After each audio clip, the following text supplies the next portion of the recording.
যে হলুদ পাখি বসে জামরুল গাছের ডালে,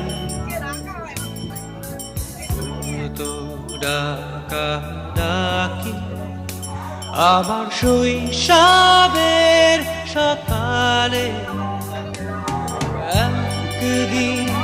গেল রে, জানি না কোন সুদূরে, ফিরবে না সে কি ফিরবে না,